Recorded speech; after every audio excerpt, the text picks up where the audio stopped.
It happens. I'm Mindy Stearns. Well, to know him is to love him. He's an outlier. He's an entrepreneur. He's an overcomer, a storyteller, a victor, not a victim. He's a mentor. He's a father. He's a brother. And now we can call him doctor. I'm talking about my husband, Glenn Stearns. And this is It Happens.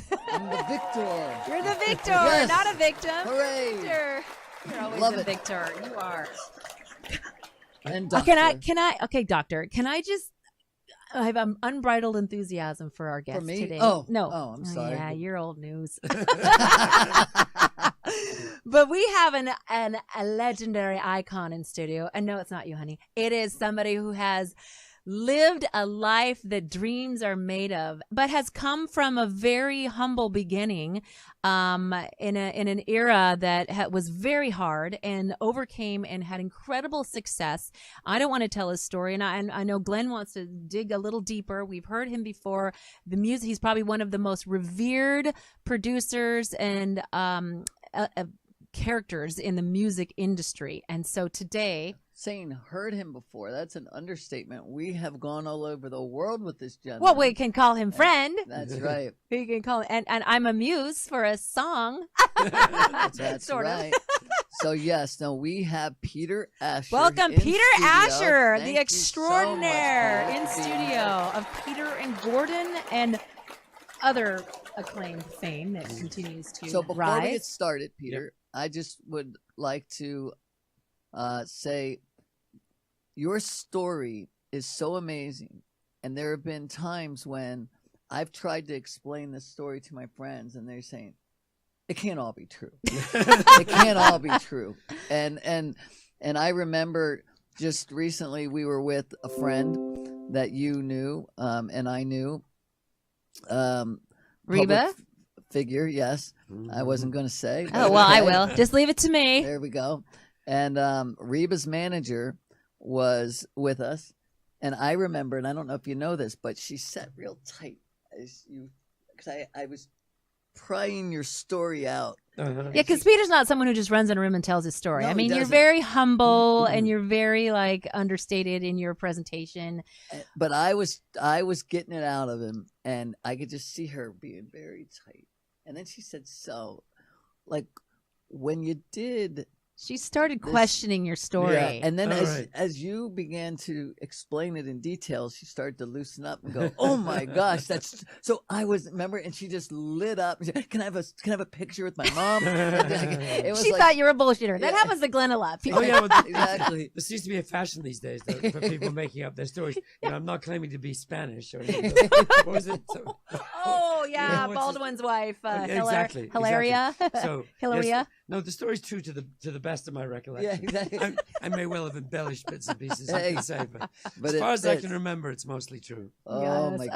I mean, we could have. I mean, we don't have a podcast long enough to talk to you about the true expanse of your life and story. So we're going to try to put some bullet points in here and really Great. kind of get to some great aspects of, how you rose and the some of the philosophies that you've applied in your life to get you where you are today. Because it takes a mindset. and a little bit about what we do here on this podcast. It's Great. a lot to do with really how people get to be of some success, and it doesn't have to be financial success, but like how do you burst through? And a lot of times, most of the times, it has to do with getting thick skin. It has to do with getting gritty and understanding that you're not going to become something, amazing, something bigger than the average person unless you have had some adversity in your life and unless you really just get out there and stick your neck out.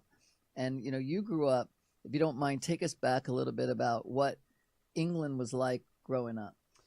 Well, certainly, I was born in 44, so I sort of grew up in the 50s. In the 50s in England, we were very much aware. I wasn't in any way, underprivileged or anything like that.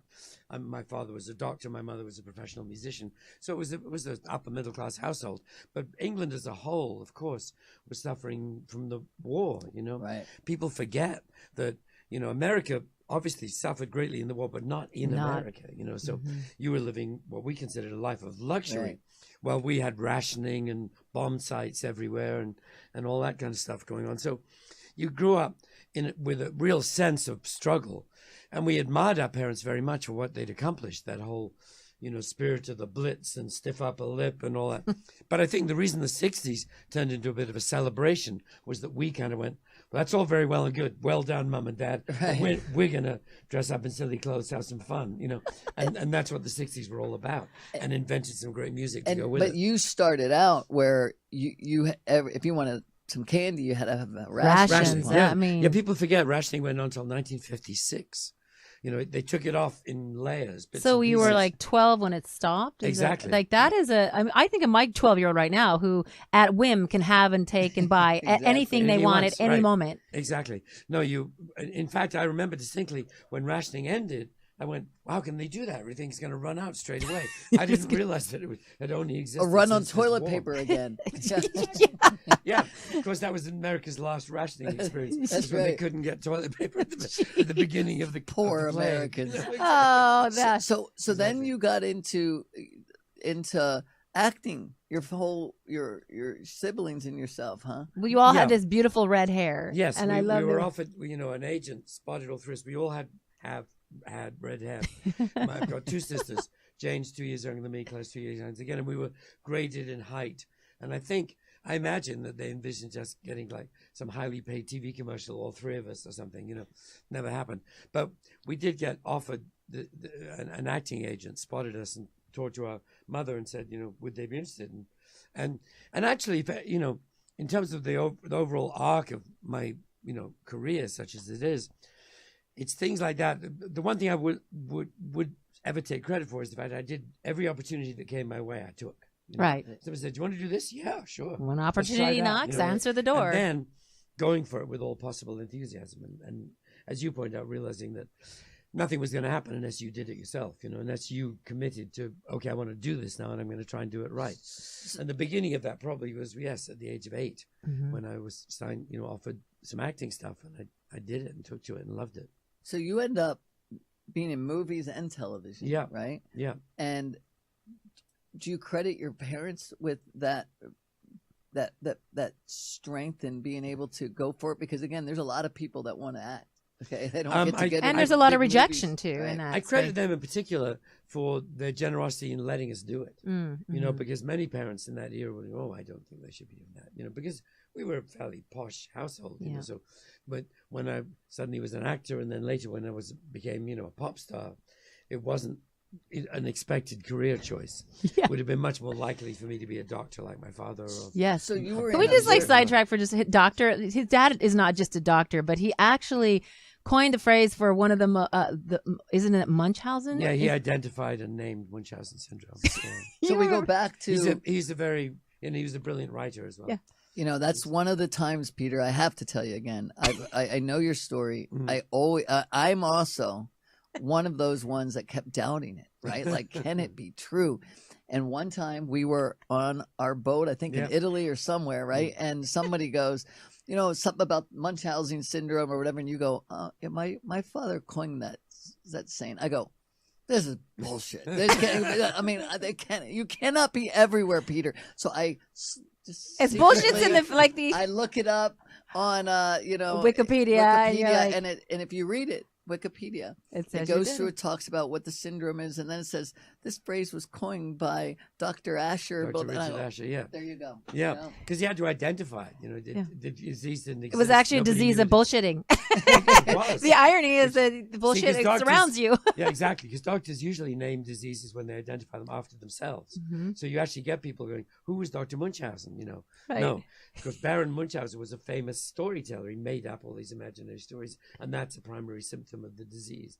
So my father named it. That's so crazy. But the trick was, of course, not so much the naming of it, but recognizing that it existed. Right. That this was an actual syndrome, that there were multiple people doing this to hospitals. And now, you hear about these poor parents doing that to their kids, Munchausen by proxy, exactly, which was a later identification. Right.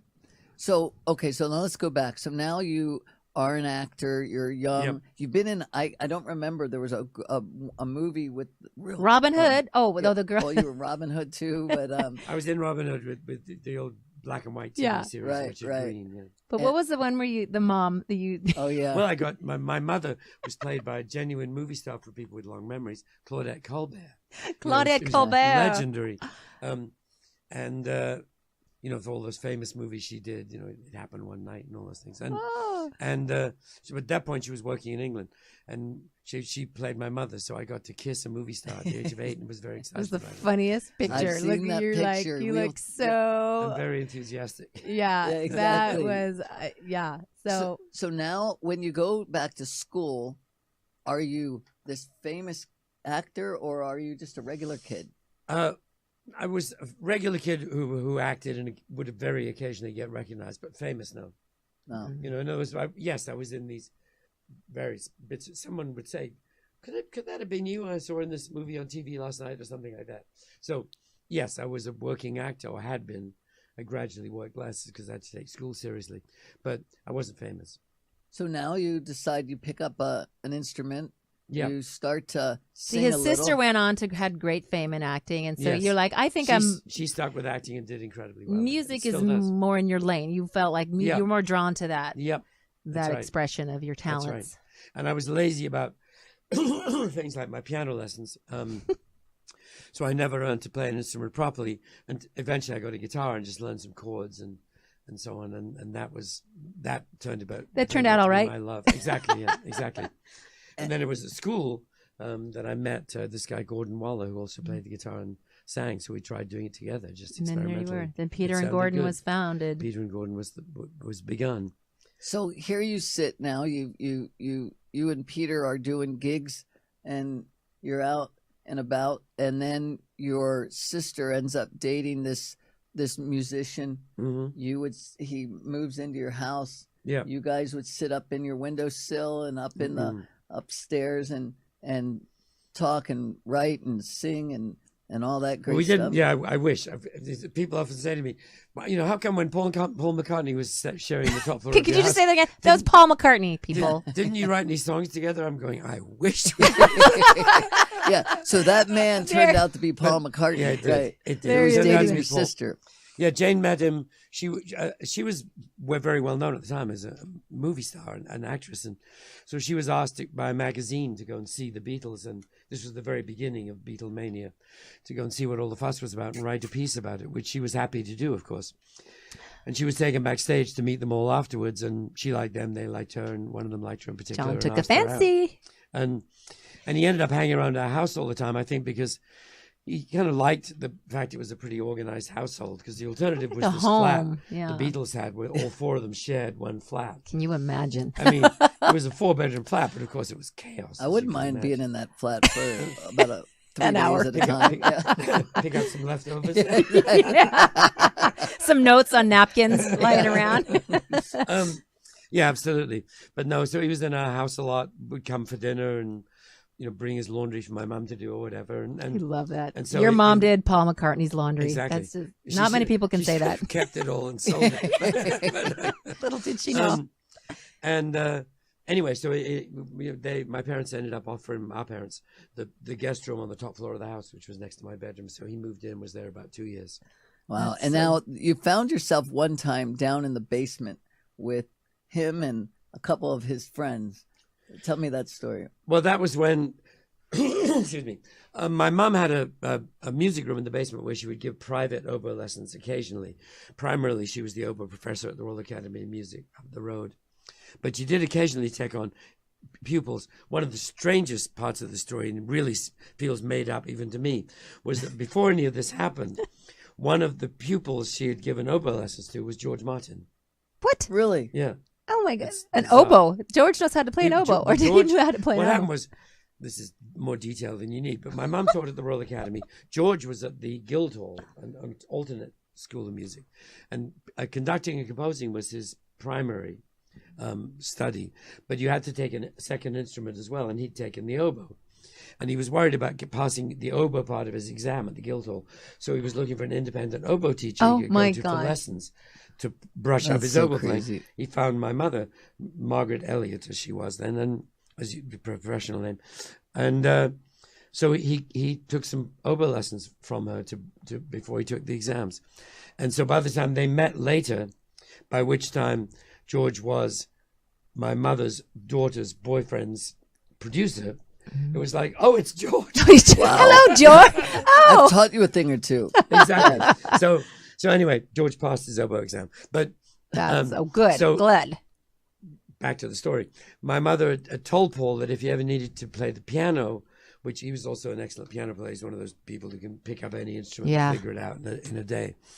And that he could use the piano in this little music room downstairs. And the occasion you're talking about was when John Lennon came over one day. And the two of them went down to the music room. Or no guitars, interestingly. The guitars were upstairs in Paul's bedroom and mine. And just the piano. And after a couple of hours, John and he were down there, and Paul called upstairs to my bedroom and asked if I wanted to come down and hear the song they had just finished. So I went down and sat on this little two-person sofa. All there was a sofa, an upright piano, and a music stand. Paul and John sat next to each other at the upright piano and hammered out this brand new song called I Want to Hold Your Hand. No. And asked me what Are I thought you of it. serious? Little tune. It's just a little That was cool. ditty. Just a And little that's one of ditty. those things where at the time you kind of go, I'm in the right place at the right time. You know, it's- Did you say, well, I think maybe it shouldn't be hand. Maybe, did you? Exactly. No, I told them it was great. And the giveaway is that I immediately said, will you play it again? You know, and of course that's what makes a hit record. Oh. And the other indication was that they were delighted to play it again. They knew. They loved knew it. how They good felt was. it. Yeah. You can feel it when it's Yeah, good. So. Exactly. Crazy. And so here you sit with Sorry. this No worries. this budding new group that's obviously going to become the most famous group in the world. Yeah. And you're a musician yourself. You're now at a place where you get noticed and you're ready to be signed. Yeah. And you get signed and they say, we love what you have. Do you have anything else in your pocket? Yes. Any songs? Precisely. Yeah, because we had wasn't an album deal. You were signed then. You know, we were spotted by an EMI, a talent scout guy, playing this club we did every night, and he signed us up and said, I'd like to do this song and this song from your live show that he'd already picked. We were just looking for a single, not so much for thinking about an album. He said, do you know any other good songs? And I was able to go, maybe I do, because I'd heard this unfinished Paul McCartney song that Paul had told me he was abandoning because John Lennon didn't like it much. The first line of the song was "Please lock me away," and John thought that was a ridiculous beginning to a song. He would stop Paul and say, "Okay, I will. The song's over." So Paul had just put it aside and left it. But I remembered hearing it and I liked it. So when Norman Newell, our A&R guy at EMI, asked me that question, that was what was in my mind. So I went back to Paul the following evening and said, you know, is that song, the "Please Lock Me Away" song, still around? And have you given it to anybody? Have you finished it? Have you changed your mind? He said, no, none of the above. It's a throwaway. And I said, well, can we have it? And he said, because we've got a record deal now. And he said, yes, you can. I did have to bully him ever so slightly, or nag him at least a little, as the session drew near, because all he'd written was the "Please lock me away and don't allow the day" part of the verse of the song. That was all there was. And I said, you know, we really want to cut this, but it's way too short to be a record. And he said, oh, okay. And he took his guitar and went into his bedroom by himself for an infuriatingly short, like 8 minutes. Oh my God! He creates honestly, a hit in 8 minutes. Came That's out genius. with so I wait, and in a while I will see my true love smile. She may come, I know not when, and so on. And that was it. The song was finished, and it went to number one. We went on the list for our first session, and by the end of that session, there was no doubt in anyone's mind that was going to be our first single. A World Without Love. A World Without Love, and it went to number one all over the place and changed my life forever. By that time, I was at university. Mm-hmm. I was studying philosophy at King's College, London University. I'd chosen philosophy because it was the vaguest subject I could find. There you go. I had no idea what I wanted to do. It's a creative mind saying. And I went, philosophy, that sounds pretty woolly. It doesn't commit you to any direction in life. You know? So I was, you know, studying my Kant and Kierkegaard and all this stuff. And suddenly I had a number one record. So, and in England, the interesting thing is, you're not allowed to leave university and come back the way you can. Right. Once you I go, know you here go. You've got these complicated credits, which we don't really have. So if you're supposed to just do your 3 years or whatever it is and get your degree. So I had to go and talk to the head of the philosophy department and Professor Veazey, I remember, a rather stern man, and I explained to him what had happened. I said, "Look, what can I do?"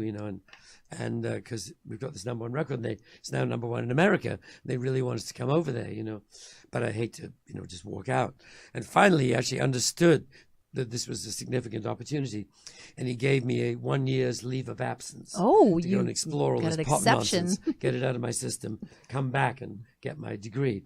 And tragically, of course, I have to admit here in public that I'm still on that 1 year's leave of absence. That's quite a sabbatical, Peter. So I am a dropout. Hey, Officially, I think at this stage. I Well, got my some of the doctorate. greatest. You can too. Oh, Glenn got his doctorate from Gannon I University will in Erie, find Pennsylvania. a nice university so that you can. Thank you. They Yeah, can I got an appreciate honorary one from some English. Oh, you university. did I already. Okay, good. Yeah, Then no. you're good. Okay. But no, I'd like I'll You take get it. some more. Yeah. I mean, Exactly. honor. You know what? We could.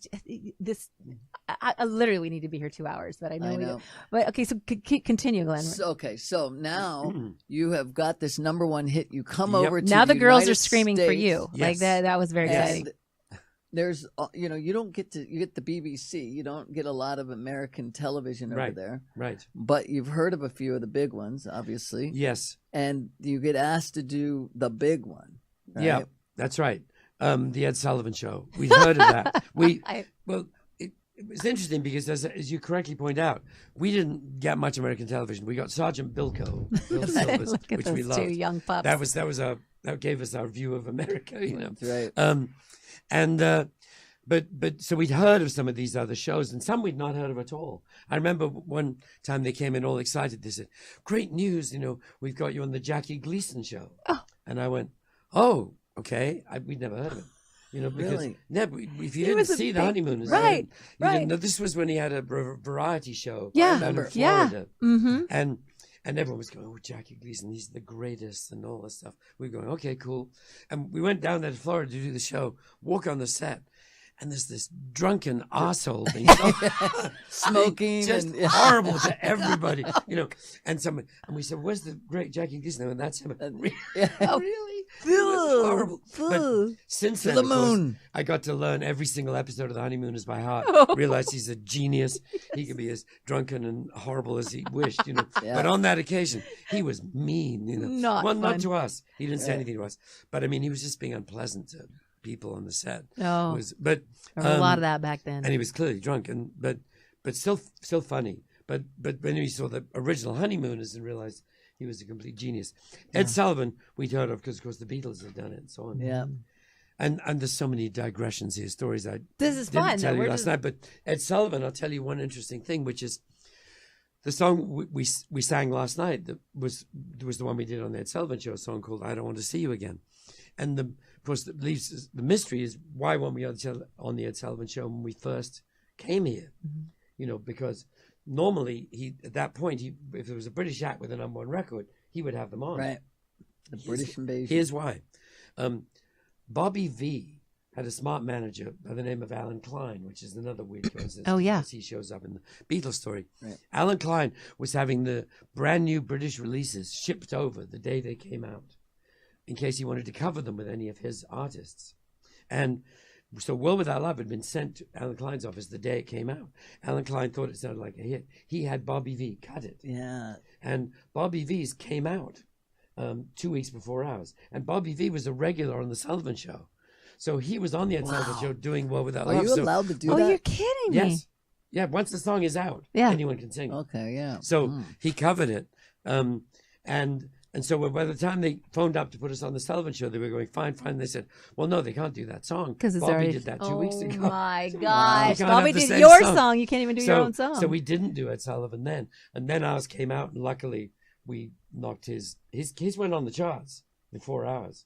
Because it came Crazy. out first. And then ours overtook it. His went down, ours went up. So all was well. Same Or I song. wouldn't be telling the story. But that's why we didn't do Ed Sullivan until a later record when we came back. That. So for those that don't know, because you made a little mention of last night, so we had you over for an event last night. Yeah, it was Your fantastic. First event that you've done in a year since post-COVID. COVID. Yeah. And so we were so delighted to have you, and you brought a couple of your friends along. Jeff Allen Ross who's wonderful from Badfinger, and and he played his hit song, and Yep. then you had Lee Sklar, who was everybody knows him, the big long beard. He's been with James Taylor, Jackson Brown, Carole King, and touring with obviously Phil Collins. Phil Yep. You're Collins. surrounded by only the best, Peter. You really are. Yeah. Yep. That's No, I why wanted you're to- here with us. It was fun. It was yeah, no, it was a great gig. Thank you very much for that. I had Yeah, a no, great we time. loved it. But so, what I've heard, again, and for those that don't know, again, Peter has been a dear friend for almost 15 years, and we've gone to places like Richard Branson's Necker together. We've been on our boat around the world together. We've had a lot of fun. We've danced on some tables. Oh, we've danced on Absolutely. together. Absolutely. And there was even a song written about it. That's Yes. right. That's Yep. right. Yep. And so there's been a lot of fun, and we've gotten to know you, and we've heard your story so many times, and it never gets old. But what I don't understand, and I wonder, are little things like you said, and you've said this, but obviously you have number one hit. And you go, well, but we weren't that good of singers, or whatever, right? Like you're very humble, obviously, to say that, and then beyond there. But then you kind of stopped your music, and why did you stop? What happened at that point? Two different things. Around the same time. First of all, very first time I was in the recording studio, I fell in love with the process of making records, and I decided that I wanted to be a record producer. And once I saw what producers did, in being able to think up ideas and create a sonic landscape and hire great musicians like Lee Sklar and suggest what they should play and so on, I loved all that. So I wanted to be a producer anyway. And I actively pursued that goal very vigorously. And again, I don't want to take too long on each subject, but the interesting thing about that is nowadays, if people want to be a record producer, it's actually easy to try. It doesn't mean you're any good, but it's easy because everyone can sit with their laptop, and just GarageBand or whatever in their bedroom and make records. You can actually say, look, here's a beat, here's a melody, here's a song. Right. What do you think?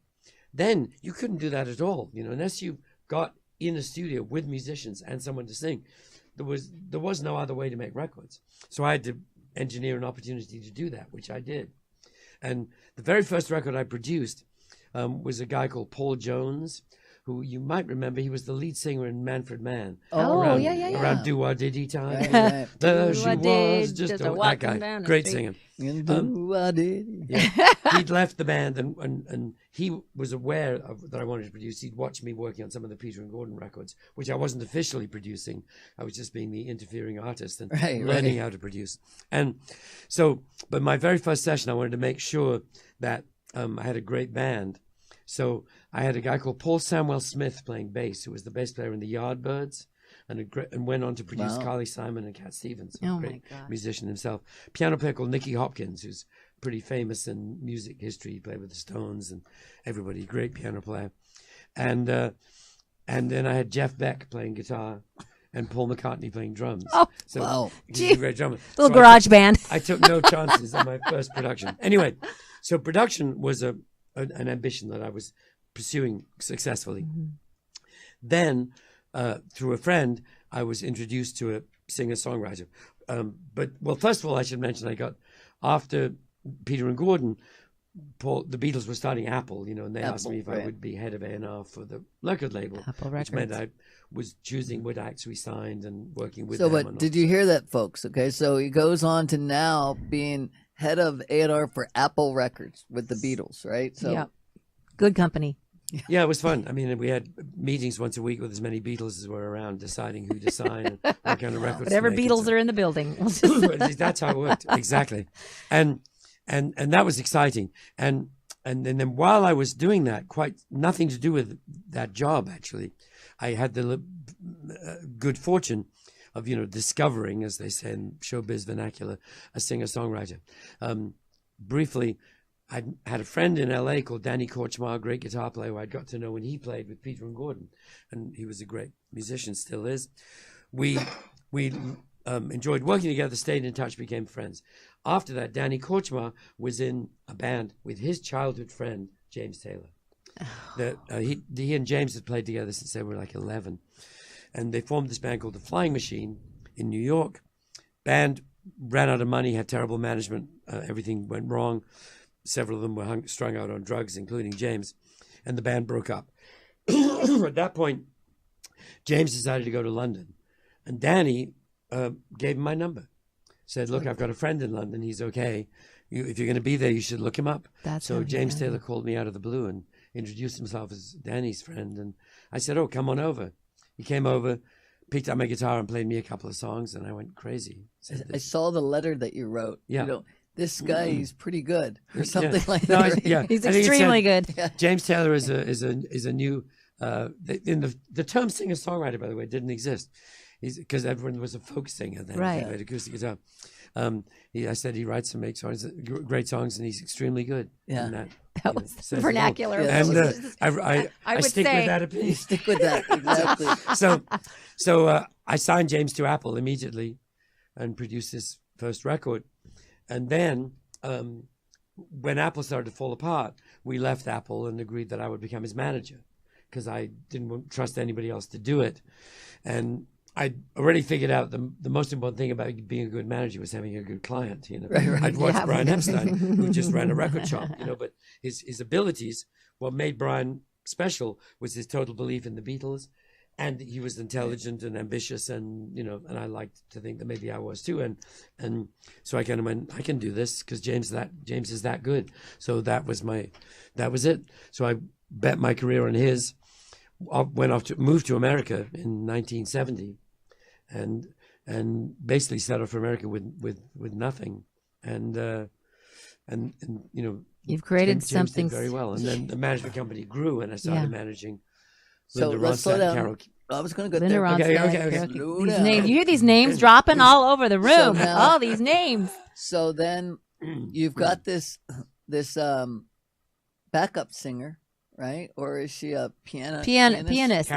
Carol? Carol. Carol, she wasn't a backup singer. She was a Oh, songwriter. She was a songwriter. That's right. Mhm. She was a legendary. People forget that before So Tapestry, before that Carol, she'd written more hit songs than anyone in the I history of rock and roll. Wow, I didn't realize. Starting with Will You Still Love Me Tomorrow, which she wrote when she was 18, #1 for the Shirelles. Up on the Roof, Natural Woman, Crying in the Rain, The Locomotion, I'm Into Something Good. Blah, blah, blah. These I are can't remember. If you look hits. up the Oh list, my it's- gosh, it So, just goes so on. then Stunning. you take her and say, "Hey, do you mind? We're gonna play a little. Would you come up and play the piano?" Is that how it started? Yeah, I said, I heard her demos of all these songs, and I said, I love the way you play piano. I think it would fit perfectly with this guy I'm about to make a second album with called James Taylor. She'd never heard of him. She hadn't heard the Apple album. I said, would you consider just being a studio musician? Would you come and meet James? And she said yes.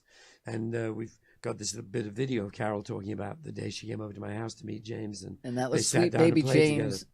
And then album. and she played on, if you look on the They became Sweet friends Baby forever. James album, she played piano on all those tracks. That's a Wow. friendship that has And really. then- it's persisted. Of course, Mm-hmm. then we ended up doing some gigs together. After the record was a hit, we did the Troubadour. Do the And then Troubadour. we redid the Troubadour 40 years later. So I watched that Troubadour. I loved it. It's again, it's like your show. It just brings back these memories Yep. of the past. And so I sat, I don't know how many times. Was it on PBS? Yes. Yes. Yeah, okay.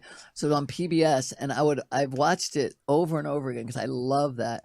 But what's great is they pay you tribute to bringing them Bringing together them and together creating the on that. magic. Yeah, they Yeah. both do that. Yeah, and you were there. You're producing it there, right? Yeah, I produced that CD that's right. and the DVD. Yeah, that's awesome. And I that was, how long ago was that? That was 10 years ago or something, right? Yeah, I was talking about that on stage last night, and I Yeah. think I said I thought it was 10 years, and I think it turned out to be more. But, Yeah. but Boy, it's funny tennis. because I think of it as the new version. 'Cause the old one was 1970. Right.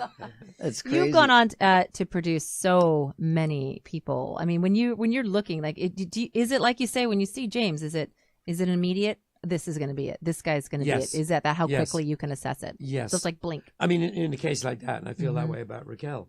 Right. Yeah, we were the saying new last young night, girl so, she introduced last night. Oh, she was incredible.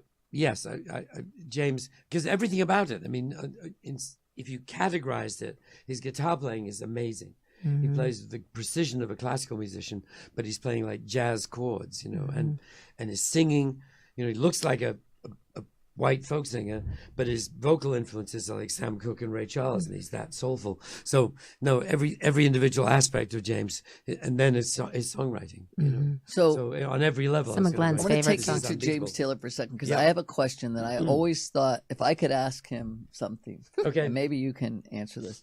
But he plays, like, there's a song called "There We Are." Yeah, my favorite song of all time. Yeah.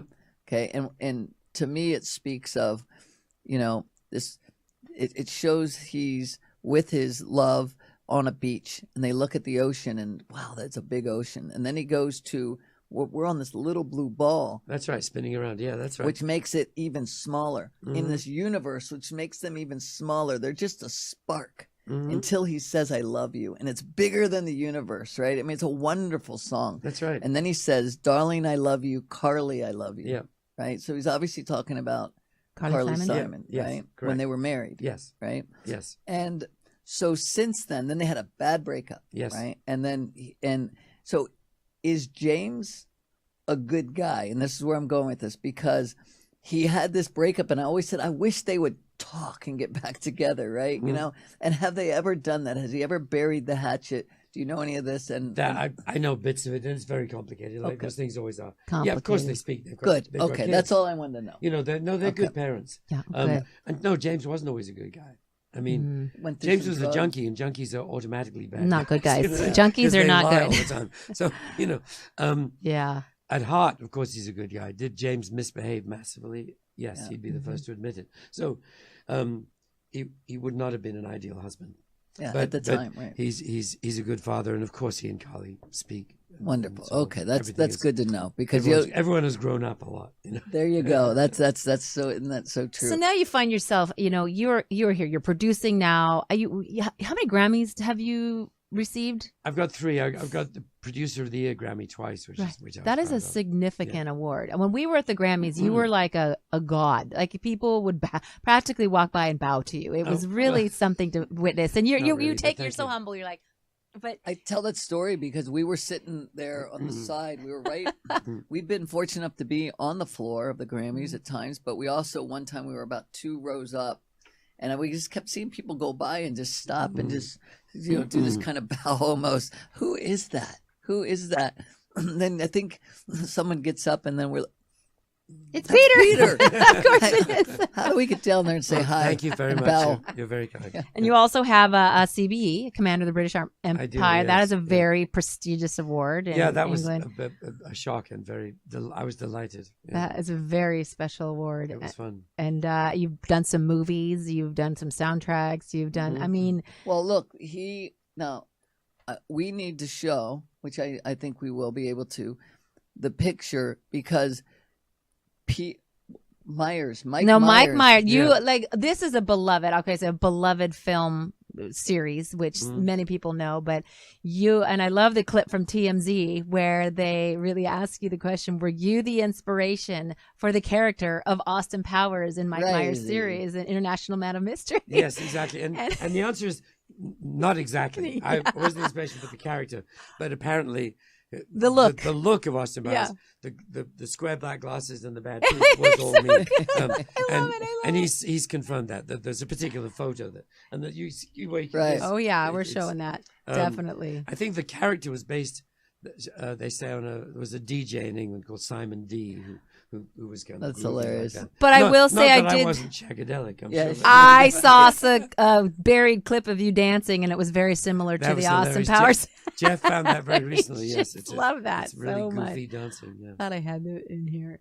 So and then you've worked with Ed Sheeran. I mean, and people think you're father and son, which I think is so funny. Again, when you show pictures that make us look strange and similar. Yeah. So.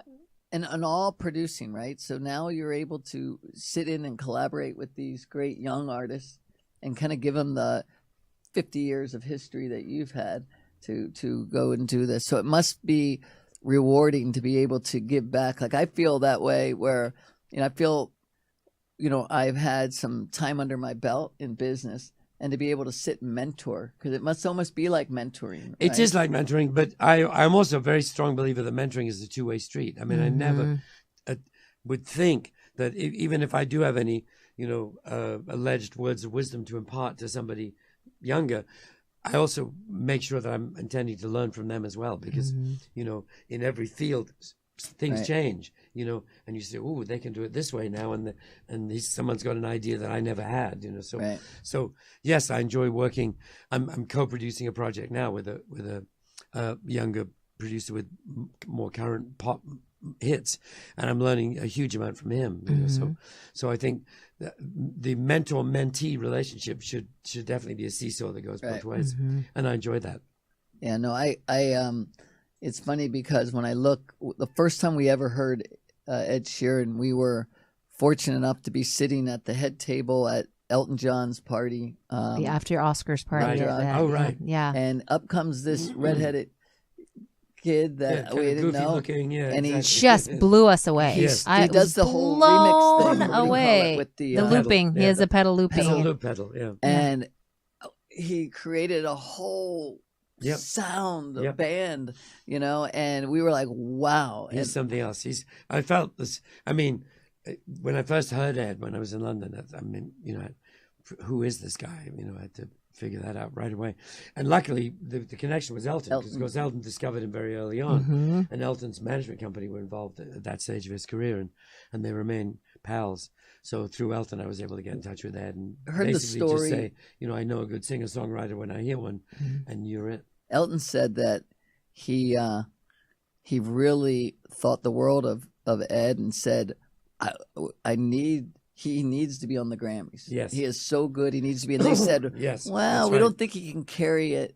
So we'll tell you what, how about if you go on with him? Yeah. And he goes, okay. And then, they're like, why is Elton with this guy after Right. they hear him? Yeah. That was a great moment. Yeah, That was a huge moment. That was the beginning of Ed becoming the superstar he is today, and he's insanely successful. I mean, he plays these giant stadiums for multiple nights by himself, Right. just him and his little pedal. He's incredible. That's I love it. crazy. Is there anything in the music business that, as it has evolved and you've got to hear, is there anything that disappoints you that you see that is, because there's, such a high expectation and things can be produced so quickly and fast, and the access to things, and everybody's doing it at home, and the music that's getting awards. We recently had the Grammys, of course. And Yeah, which not many people watched apparently, but Yeah. they any more than they did the other. What was it? The Golden Globes was Right. yeah. half its audience as well. Maybe award shows are fading away. I thought it was a really good Grammy show. I thought it was terrific, actually.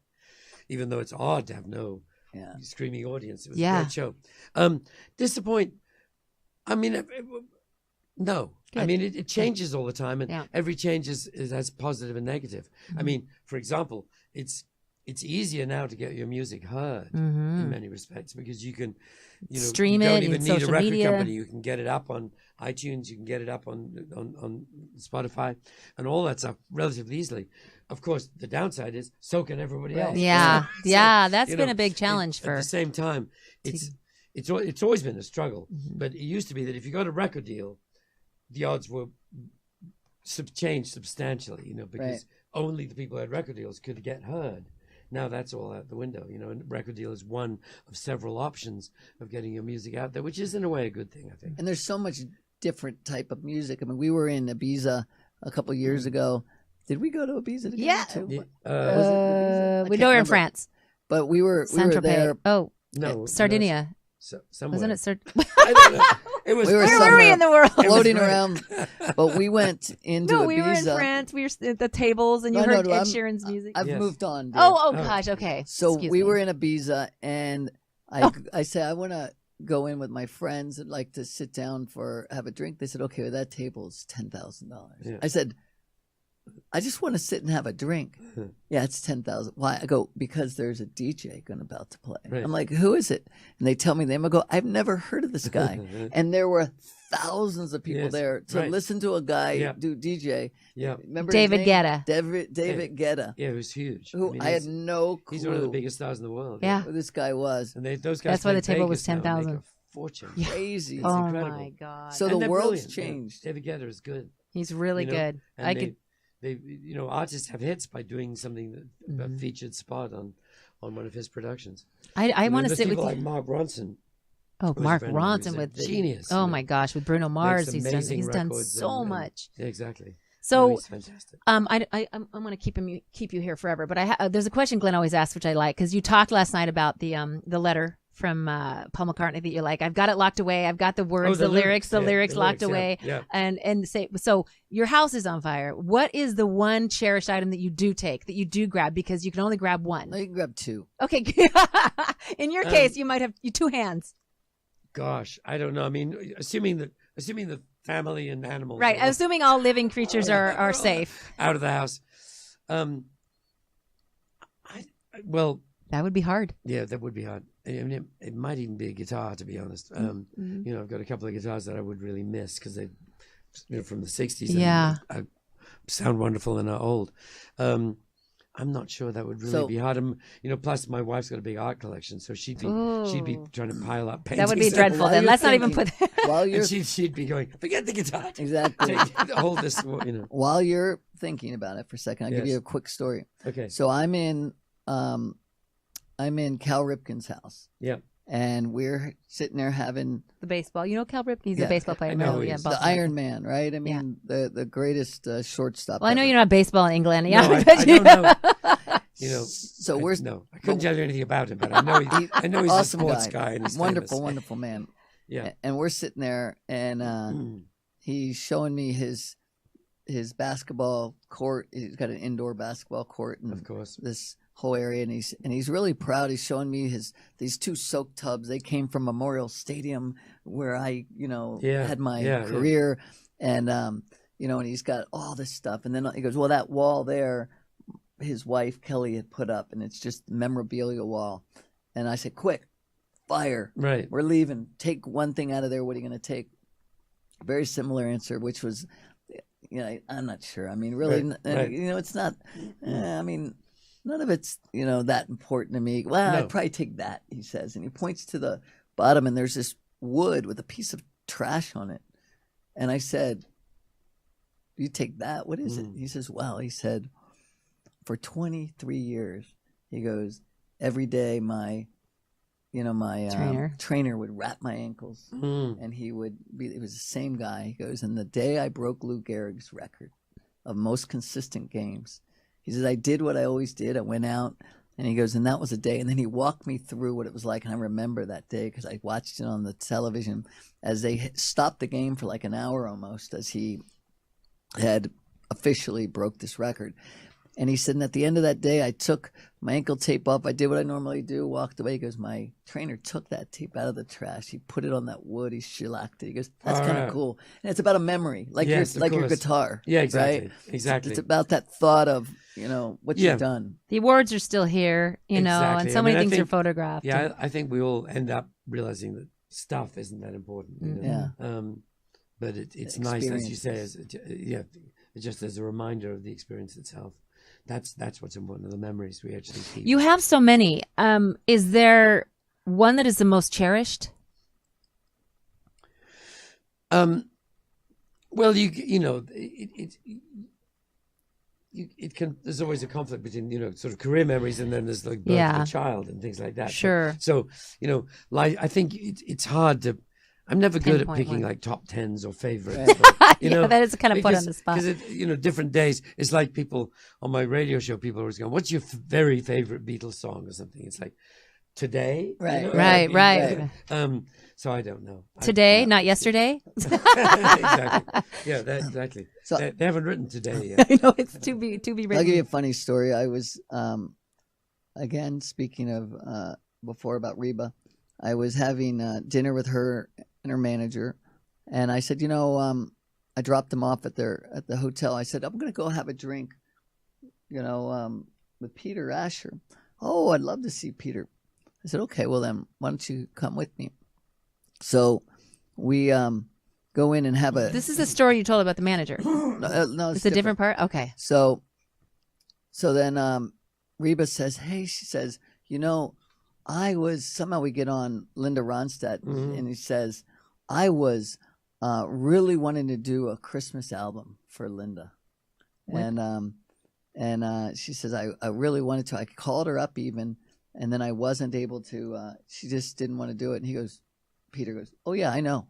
I was the one who she called right after that." Or something. I was like, Peter's there again. Right? Peter, you are intertwined with so many iconic names and stories. I mean, you've got pictures of you with the Rolling Stones when they were nothing, when they were just beginning, and all the people that he and the Rolling Stones you were guys were on stage together, but they weren't the headliners. No, that's I right. love that. Freddie and the Dreamers. Were the headliners. And Where are the they Rolling Stones were now? second on the bill. Where's Freddie now? Yeah. So, it's been such a ride, and we've so appreciated you sharing that journey with us, and just how that arc of your life. And, we become friends. We've shared some really fun, intimate things together, Absolutely. which has just... I treasure your friendship, and I'm always happy to do these kind of gigs and stuff. It's great. It's been something. Is there anything else you'd like to highlight? I what I love and why I think we're friends, Peter, is because, in anybody's life, no matter what you've achieved in your life, right? If you let it get away from you, if you let it get to a place where you have a big head, it doesn't turn out very well. Okay. And you have led a very humble life. And I've been drawn to that because I hope that's kind of part of what I try to emulate, is someone that you really got to understand that, hey, we're all on the same level. Maybe there's things we've done that are kind of cooler than some things that aren't, but you don't put anyone above anyone. And that little girl last night is a great example of you bringing her to let her shine. Was amazing. Well, thank you. I mean, yes, I think you're right. I don't know about humble. I mean, you and I aren't completely humble. No, it's called. He used to have Peter. Do. He used to have a driver's license plate that said "Humbull," BULL. That was probably more appropriately. I think we know we're quite good at what we do. What I do agree with is the enemy of the worst enemy is self-satisfaction. Right. If you actually go to I know it all and I'm done with this, that's a terrible mistake.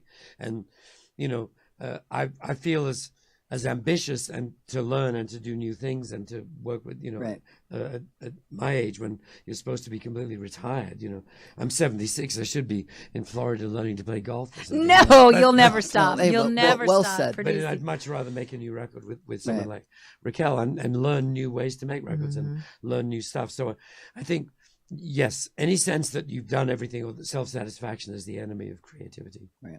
And I think that is very well your we knew a lady, the Countess Countess Romanones, the lady in red she was an English spy in Spain during the World War II. Wow. And she was about almost 100, and we would sit and have dinner with her in Spain, and she would tell us these old stories. Oh my gosh. And I'd say, "What's the secret?" And she says, "Keep moving." Yeah, exactly. Keep moving. She walked every day and kept moving and never stopped. She was interested in everything. Around me that stopped is dead. Yes, exactly. Retirement is not an option in my book. I mean, I'll only retire when nobody will hire me to do anything. Well, I know you've got it. You have so far, I'm okay. Exciting projects with Hans Zimmer, and you've got this Raquel Garcia coming up, and others, and you're everywhere. And we are. And I do this radio show once a week too. Oh, really? Where? What is? On Sirius XM on the Beatles channel. That's a weekly radio. And then you wrote the book A to Z. That book was exactly. Right. So you've got some things out there. Are you on Instagram, Peter? I am, but I have to confess, Victoria, my daughter, pretty much does it for me. Do you know the name? Do you know your handle? Yes, official Peter Asher. Official Peter Asher. Official Peter Asher. Okay, well, there you go. Well, we can follow, and our listeners can follow, and we will continue to follow and spend time together. We appreciate you stopping by the studio today. It was such a treat to get you twice in a week. We're going to have dinner with Wendy. Yes, absolutely. One of these days. I told her this morning, she has to prove she really does exist. So don't forget to follow us, Glenn Stearns. Grit Happens on Facebook, on Instagram, and join us every Thursday for new episodes, 2 p.m. And please tune in, and you will learn amazing things and meet amazing people like we have today with Mr. Peter Asher. Thank you, Peter. You have been listening to another installation of, but all you say it together with me, Grit Happens. Hey, thank you, Peter. Awesome.